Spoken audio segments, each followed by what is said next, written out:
സ്വന്തം രാജ്യത്ത് പോലും നിലനിൽക്കാൻ പറ്റാത്ത ഒരാളായിരുന്നു മാർത്താണ്ഡവർമ്മ. സ്വാതന്ത്ര്യ സമരസേന എന്ന രീതിയിൽ നമുക്ക് ഒരിക്കലും മാർത്താണ്ഡവർമ്മയെ പറയാൻ പറ്റില്ല. തിരുവിതാംകൂർ രാജാക്കന്മാരെ സംബന്ധിച്ച് ഞങ്ങൾക്ക് അതിൽ ബുദ്ധിമുട്ടുണ്ട്, ഒരിക്കലും ഞങ്ങൾ ജനങ്ങളോടൊപ്പമല്ലെന്നാണ് പറയുന്നത്. അപ്പോൾ സാർ ഈ പറഞ്ഞു വെക്കുന്ന അനുസരിച്ചിട്ട് മാർത്താണ്ഡവർമ്മ ഒരിക്കലും ഒരു സ്വാതന്ത്ര്യ സമര സേനാനി ആയിരുന്നില്ല.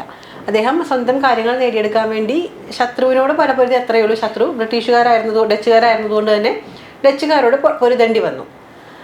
അപ്പോൾ അങ്ങനെയാണെങ്കിൽ എന്തുകൊണ്ടാണ് ഇപ്പോഴത്തെ ഈ ഹൈന്ദവവാദികൾ മാർത്താണ്ഡവർമ്മയെ ഒരു അത്തരത്തിലൊരു പരിവേഷം നൽകി ഇപ്പോഴും അദ്ദേഹത്തെ കൂട്ടുപിടിക്കുന്നത് എന്തുകൊണ്ടാണ്?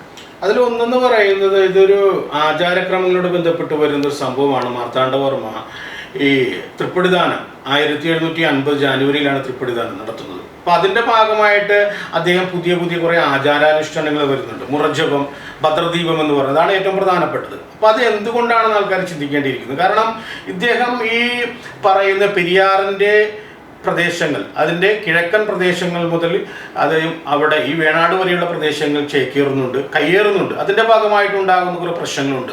രക്തം വീഴ്ത്തിക്കൊണ്ടാണ് പോകുന്നത്. ഒത്തിരി കൊലപാതകങ്ങൾ നടക്കുന്നുണ്ട്, കവർച്ചകൾ നടക്കുന്നുണ്ട്. അപ്പോൾ അതൊരു പാപമാണ് ചെയ്തിട്ടുള്ളത്. അത് അദ്ദേഹത്തിന് ബോധ്യമുണ്ട്. കാരണം ഹിന്ദുക്കളെ നിഗ്രഹിച്ച് ഹിന്ദുക്കളുടെ കണ്ണീരിൽ കുതിർന്ന അല്ലെങ്കിൽ രക്തത്തിൽ കുതിർന്ന സമ്പത്തുമായിട്ടാണ് മാർത്താണ്ഡവർമ്മ തിരുവിതാംകൂറിലേക്ക് ചെല്ലുന്നത്. സ്വാഭാവികമായിട്ടും അദ്ദേഹത്തിന് അതിൽ വിഷമമുണ്ട്, ദുഃഖമുണ്ട്. കാരണം ഒരു ഹിന്ദു എന്ന രീതിയിൽ ഹിന്ദുക്കളെ തന്നെയാണ് മാർത്താണ്ഡവർമ്മ ഇല്ലായ്മ ചെയ്യുന്നത്. ഇതിന്റെ ഭാഗമായിട്ട് അദ്ദേഹം എന്താ ചെയ്യുന്നത്, മലബാറിലെയും അതുപോലെ തമിഴ്നാട്ടിലെയും ജ്യോതിഷികളെ കൊണ്ടുവന്നിട്ട് അദ്ദേഹം പ്രശ്രമിച്ചു നോക്കുന്നുണ്ട്.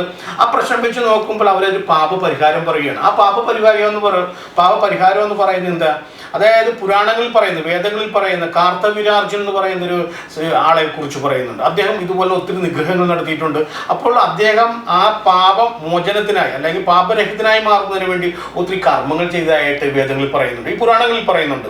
അപ്പോൾ അതിൽ ഏറ്റവും പ്രധാനപ്പെട്ട 2 കാര്യങ്ങൾ എന്ന് പറയുന്നത് മുറജപവും അതുപോലെ ഭദ്രദീപവുമായിരുന്നു. അപ്പോൾ ആ ജ്യോതിഷികളുടെ അഭിപ്രായത്തെ മാനിച്ചുകൊണ്ടാണ് പുള്ളിക്കാരൻ ഈ പറയുന്ന കാര്യങ്ങൾ ചെയ്യുന്നത്. മാത്രമല്ല ഈ പറയുന്ന ഹൈന്ദവവാദികളെ സംബന്ധിച്ച് മാർത്താണ്ഡവർമ്മ പ്രത്യേകതയുണ്ട്.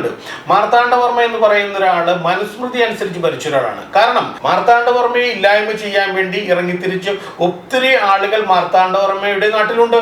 ആ ആൾക്കാരെയെല്ലാം മാർത്താണ്ഡവർമ്മ അധികാരത്തിലേക്ക് വരുമ്പോൾ പിടികൂടുമ്പോൾ നായർ സമുദായത്തിൽപ്പെട്ട അല്ലെങ്കിൽ മറ്റു വിഭാഗത്തിൽപ്പെട്ട ആൾക്കാരെയെല്ലാം അദ്ദേഹം നിഷ്കരണം കൊല്ലുന്നുണ്ട്. പക്ഷേ ബ്രാഹ്മണ വിഭാഗത്തിൽപ്പെട്ട ആൾക്കാരെ കൊല്ലുന്നില്ല. കാരണം മനുസ്മൃതി അനുസരിച്ച് ബ്രാഹ്മണന്മാരെ നിഗ്രഹിക്കാൻ പാടില്ല.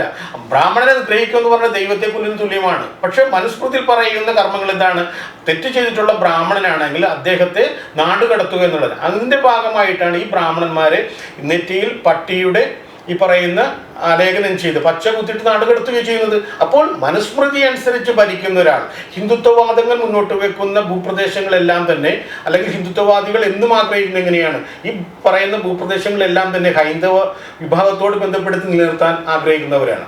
അപ്പോൾ ഈ പറഞ്ഞു വെക്കുന്ന മാർത്താണ്ഡവർമ്മ പറഞ്ഞു വെക്കുന്നത് ഇത് തന്നെയാണ്. രാജ്യം മുഴുവൻ പത്മനാഭന്റെ എന്ന് പറയുമ്പോൾ ആ ഒരു അവകാശവാദമാണ് ഇവർക്കും വേണ്ടത്. കാരണം ഈ ഭൂമിയെല്ലാം ദൈവത്തിൻ്റെതാണെന്ന് പറയുമ്പോൾ ഇതിന്റെ അവകാശികളാരാണ്? ഈ ഹൈന്ദവവാദം വെച്ച് നടക്കുന്ന ആൾക്കാർ. അവരെ സംബന്ധിച്ച് മതത്തിന്റെ സംരക്ഷകരാണ്. അവർക്കാണ് അത്യന്തികമായിട്ട് ഇതിൽ അഭിപ്രായം പറയാനുള്ള ഒരു അവകാശം എന്നുള്ളത് സ്ഥാപിക്കാൻ വേണ്ടിയാണ് ഇതിനെല്ലാം അവർ കൂട്ടുപിടിക്കുന്നത്.